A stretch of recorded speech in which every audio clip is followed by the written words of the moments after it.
Now, bidding rules are some of the most important rules you'll run on your Scale Insights account. Let's get into how to set these up. I'm Brandon James from KickstartPPC. We're an Amazon PPC agency and Scale Insights partner. We've been using Scale Insights to make sure things are done in the proper way and in the way that we optimize.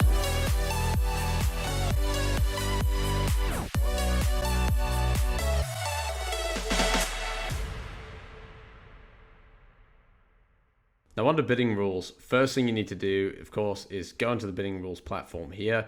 And from this, you'll be on the console where you can select what bids you need to do.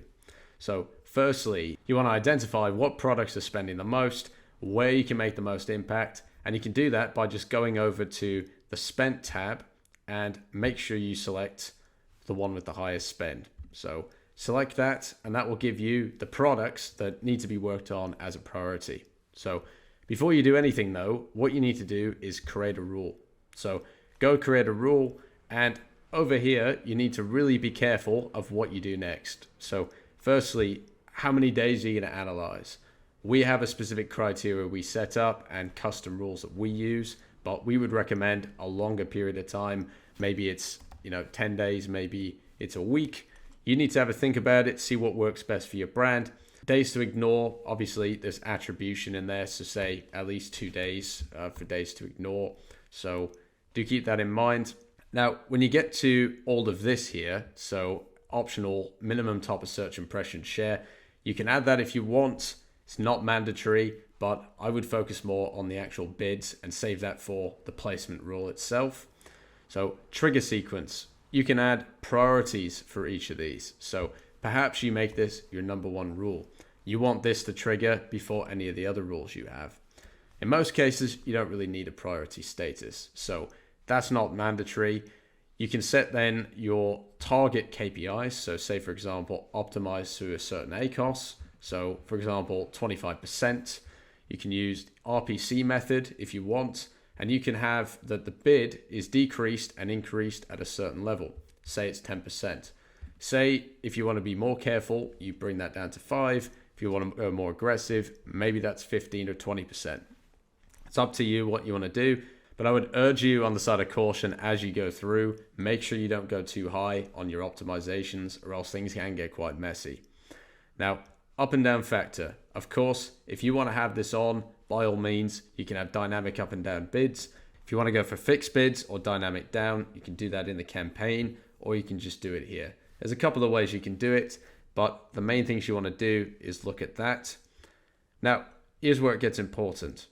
Maximum bid and minimum bids. So, for example, if you're in a very competitive niche, you have very high bids, you can automate it that your bids won't go above a certain level, which for some brands, that's going to be very key because potentially your cost per click could be higher than $10. So you could set your maximum bid at say $7. You might not get as much top of search, but that might not be your objective. You might be going after more product pages, rest of search, and that's okay as long as you know your strategy and you set everything up properly. Same goes for cost per click. If you've got a high average cost per click, you need to be sure that you're not going above that average CPC. And of course, it's going to fluctuate, but you need to make sure that your criteria matches your strategy. When setting these up, you do need to keep in mind every brand is different. So rules do need to be tailored on what your brand is actually doing. What works for someone else might not work for you. So you need to come up with your own set of rules, not just apply the default set, but actually think on what needs to be done for your brand and figure out what makes the most sense. Once this is done, all you need to do is go back, select the ad group, select the bidding rules, select it, and then add. Simple as that. And once you've got that done, you will be good to go.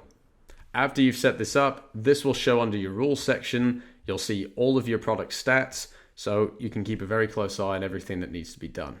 We hope you enjoyed the content, found it useful, and were able to implement some of these rules on your Scale Insights account. If you need more help with your Amazon PPC, Scale Insights, check our content out. We've got tons of content out here that will help you out if you're a Scale Insights or Amazon PPC user. If you need help with your Amazon PPC that goes beyond our training videos, contact us below, KickstartPPC.com. We'll help you out and find a way to sort your brand out. Until next video, hope you guys have a good one, and we'll see you soon. Bye.